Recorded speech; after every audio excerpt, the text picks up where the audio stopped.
Chapter 8 Going Global. Global, throughout the world, refers to expanding one's market beyond the immediate area of production.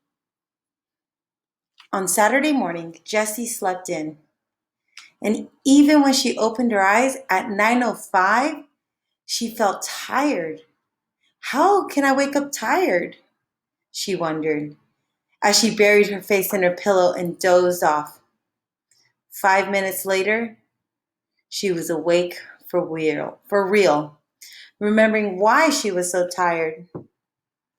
Yesterday's lemonade stand had been the hardest work of her life. Face painting, hair braiding, nail polishing. It sounded like such a good idea.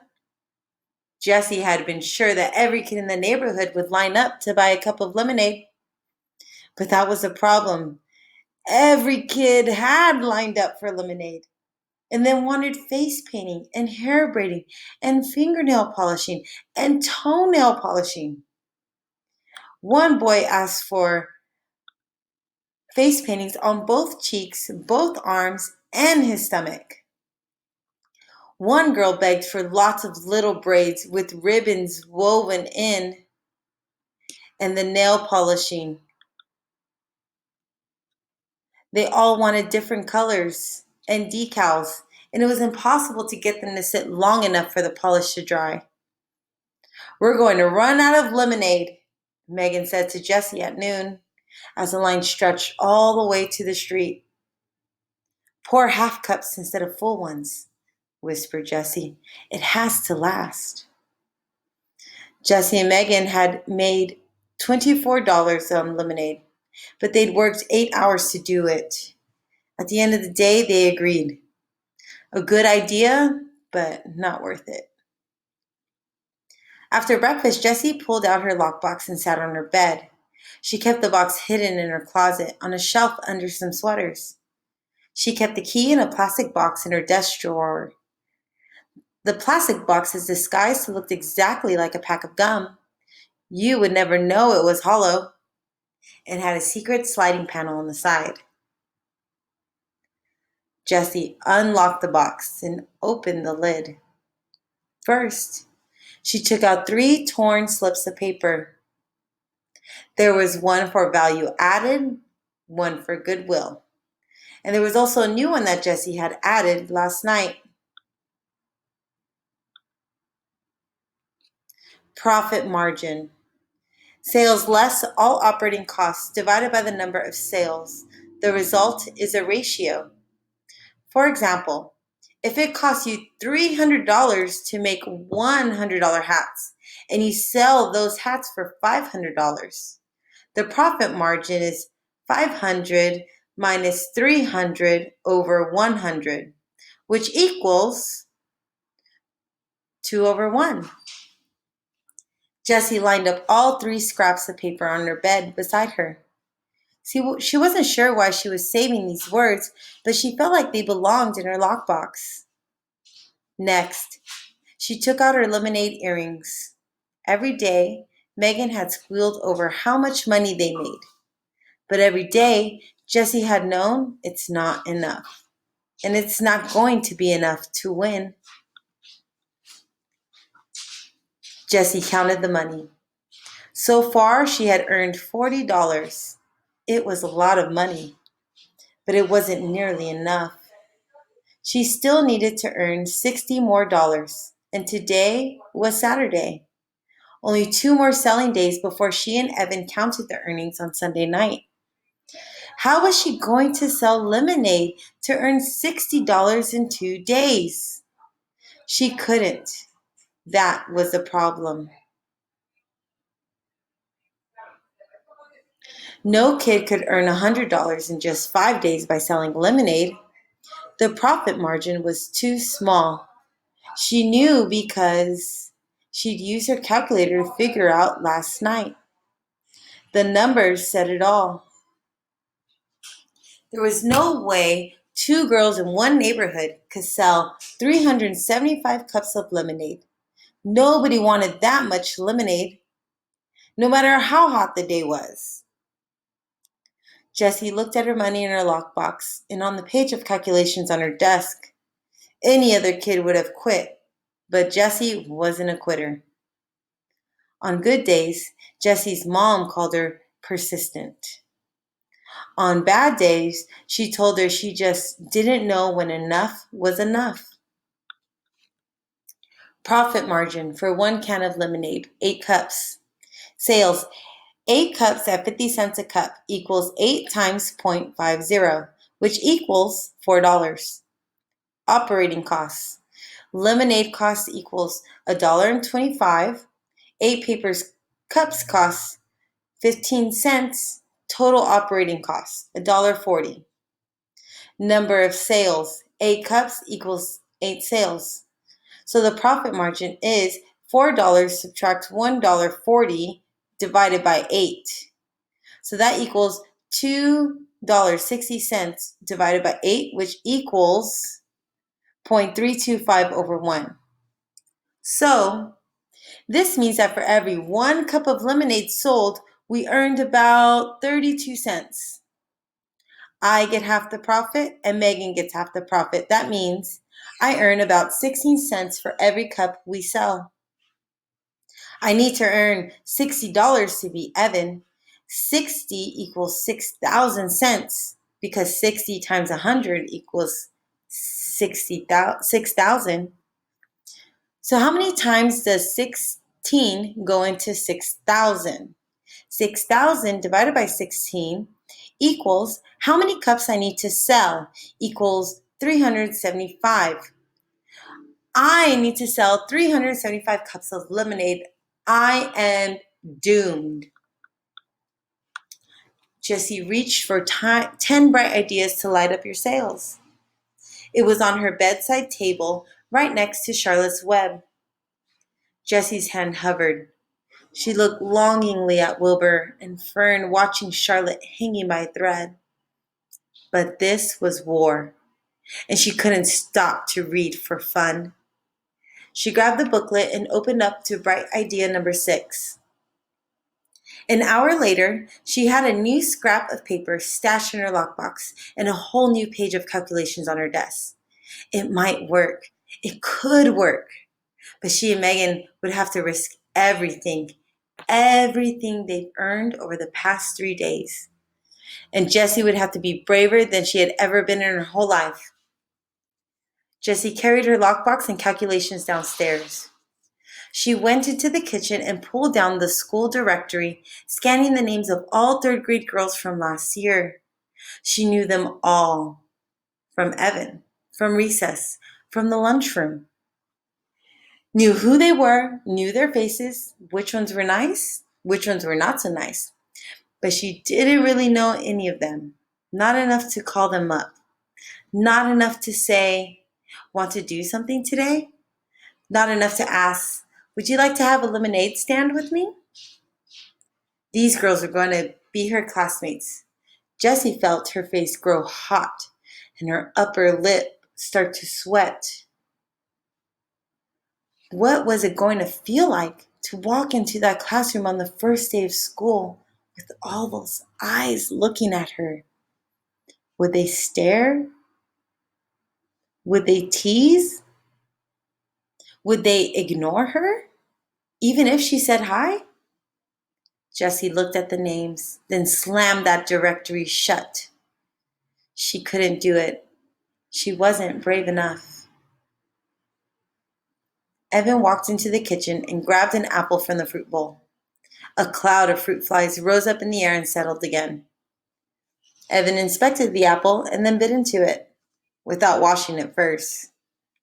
Jessie wanted to say something, but held her tongue. She looked at him and thought, it is never going to feel normal not talking to Evan. Hey, she said. Evan raised his apple to her, his mouth too stuffed to talk. So, is Paul coming over today? She asked. Evan shook his head, munching noisily. Well, is anyone coming over? Jessie was curious to see what the enemy was up to today. Yesterday, Evan smiled and had told her plenty. He had sold a lot of lemonade. A lot. But what was he going to do today? Evan shrugged his shoulders and swallowed so hard it looked like he was choking down on an ocean liner. But you are setting up a stand, right? Asked Jessie. Nah, I'm good, said Evan, looking closely at his apple. I'm just gonna take it easy today. He took another enormous bite and walked out of the kitchen and down the basement stairs. Take it easy? How could he take it easy? You didn't take it easy when you were in the middle of a war. Unless, unless he had already won the war. Could that be possible? It, it was impossible. There's no way Evan had earned $100 in just 3 days of selling lemonade. No way. Jessie's mind skittered like one of those long-legged birds on the beach. Had he? Could he?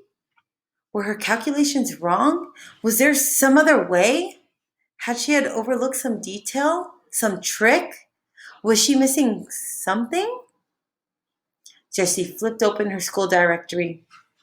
Maybe he had $100. Maybe he didn't. She couldn't take a chance. She started putting pencil check marks next to the names of the girls she thought might work out. She'd gone over the list twice when the doorbell rang. It was Megan. I got a new idea, said Jessie. Aw, not more lemonade, said Megan, sinking onto the couch in the family room. I'm tired of selling lemonade and it's just too hot. I practically had a sunstroke yesterday painting all those faces. Oh, we're done with that, said Jessie. No more extra services. It doesn't pay off. But here's an idea. Forget lemonade. Let's go to 7-Eleven, said Megan. Is Evan home? We could all go. No, he's not home, said Jessie, eyeing the door of the basement. She needed Megan to be on board with their plan. She needed Megan to make the phone calls. Look, this is great and we don't need to sell the lemonade. Jessie laid out all the details. She showed Megan the new scrap of paper. Franchise, the right to sell a company's products and use a company's name and logo in a certain area. Then she showed Megan her page of calculations. At first, Megan buried her head under a pillow, but then she poked her head out like a turtle and started to listen for real. That sounds like a pretty good plan, she said. But is it really going to work? Jessie looked at her calculations. She had done them twice. It should, she said. I really think it should. She frowned, suddenly not sure of herself. It's a big upfront investment and a lot of work organizing everybody. But once they're set up, we should be able to sit back and watch the money roll in. The key is spreading everyone out so there's plenty of customers. We'll need at least 10 girls. 15 would be better. That's the whole fourth grade class, said Megan, looking doubtful. How are we going to get them to do this? Well, you could phone them all up, said Jessie. She handed Megan the school directory, open to the third grade page. Me? Said Megan. Why me? Because they know you, said Jessie. They know you too. Yeah, but they like you. Megan shook her head. Not all these girls are my friends. Even the ones that aren't your friends, they still like you. Everybody likes you, Megan. Megan looked embarrassed. Oh, everyone likes you too, she said. No, they don't, said Jessie. They really don't.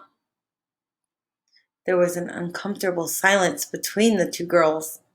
Then Jessie shrugged her shoulders and said, I don't know why those girls in my class last year didn't like me. I'm hoping this year would be better. Megan tapped her fingers on her knees. You're nervous, huh? About fourth grade? She asked. Jessie thought hard. I'm worried that I won't make any new friends, she said.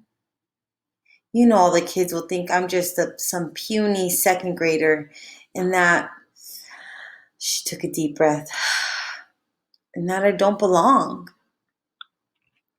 Megan looked up at the ceiling for a minute. Do you have an index card?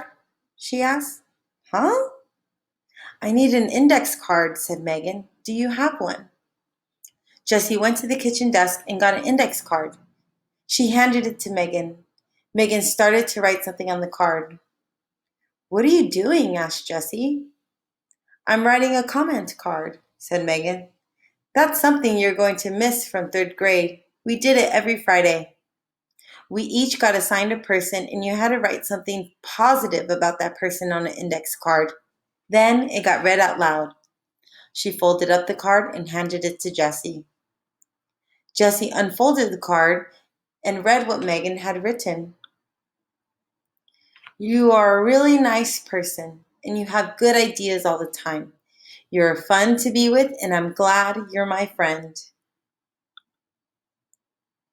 Jessie stared at the index card. She kept reading the words over and over. Thanks, she whispered. You can keep it, said Megan. That's what I did. I got all my comments cards in a basket on my desk. And whenever I'm feeling sad or kind of down on myself, I read through them. They really help me feel better. Jessie folded the index card and put it in her lockbox. She was going to save it forever. It was like having a magic charm. So, how about I make half the phone calls and you make the other half? Said Jessie. Okay, said Megan, jumping up from the couch. It was surprising how many almost fourth grade girls had absolutely nothing to do 3 days before school started. In less than an hour, Jessie and Megan had 13 lemonade franchises signed up for the day. The rest of the day was work, but it was fun.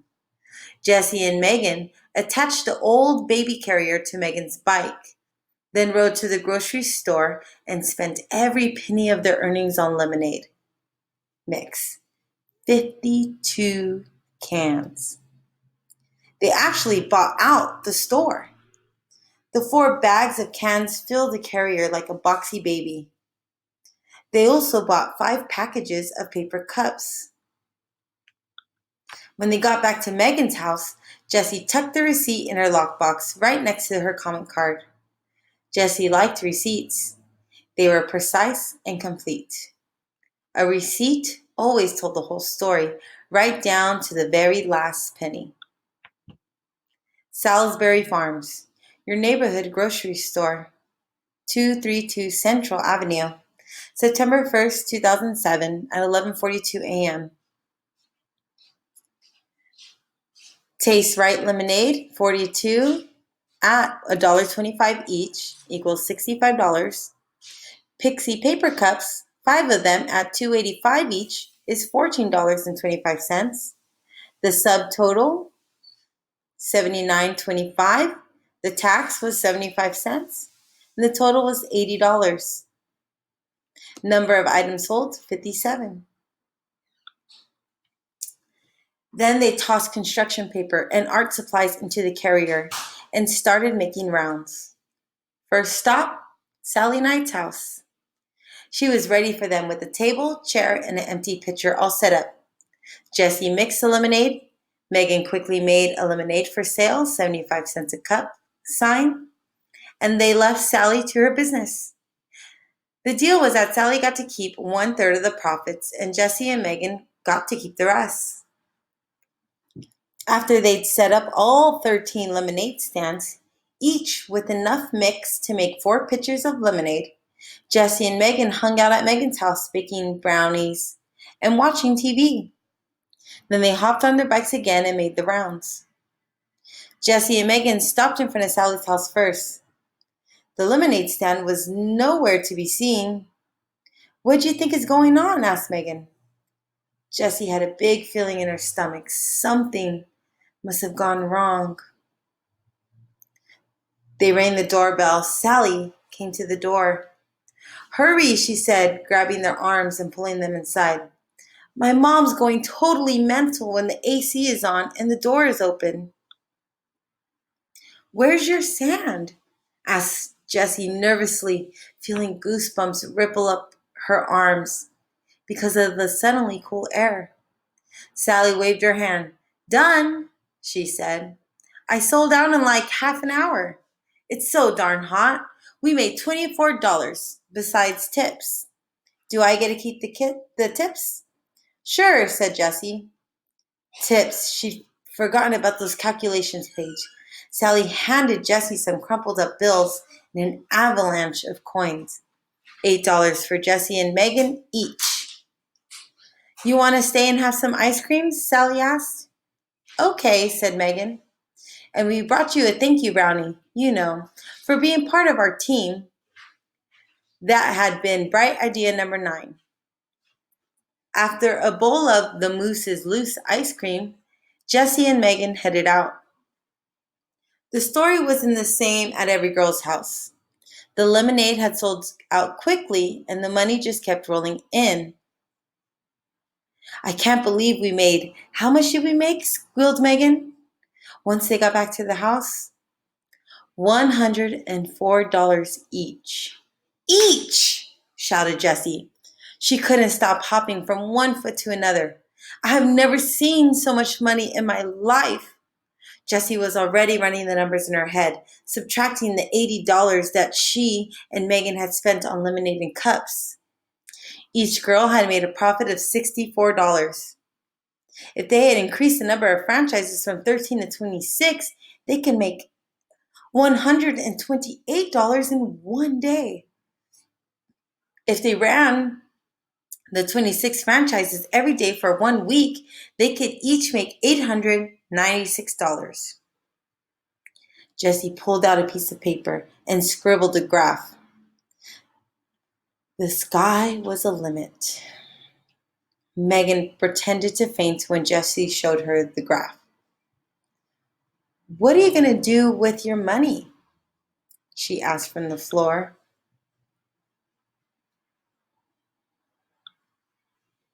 Win the war, thought Jessie. Oops, she couldn't say that to Megan. Megan didn't even know about the lemonade war.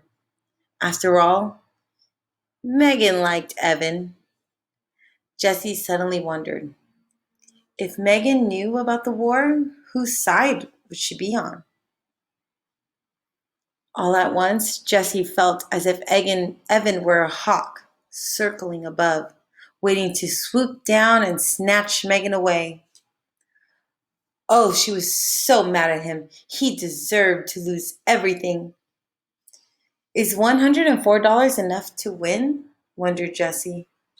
Surely, Evan couldn't have earned more than that. Still, better safe than sorry. She would work all day tomorrow, Sunday, selling lemonade. So, said Megan, what are you going to do with the money? She was kicking off her sneakers and fanning herself with the magazine. Jessie said, I'm going to donate all my money to the Animal Rescue League. Megan stopped waving the magazine. Oh, that is so nice of you. I want to donate my money too. She dropped the magazine and started showing her money toward Jessie, shoving her money. Here, give mine to the Animal Rescue League too. On the card, just put both of our names. The money came at her so fast, Jessie didn't know what to say. There it was, $208, all in her hands. She had won. She had really and truly won the lemonade war. Just promise me one thing, said Megan. No lemonade stand tomorrow, okay? Okay, said Jessie. She didn't need a lemonade stand on Sunday if she had $208 today. My dad said tomorrow's the last day before the heat breaks, said Megan. So we're going to the beach for the whole day. Want to come? Sure. said Jessie. Maybe Evan wants to come too, said Megan. Jessie shook her head. No, Evan's busy all day tomorrow. He told me he's got plans. Megan shrugged. Too bad for him.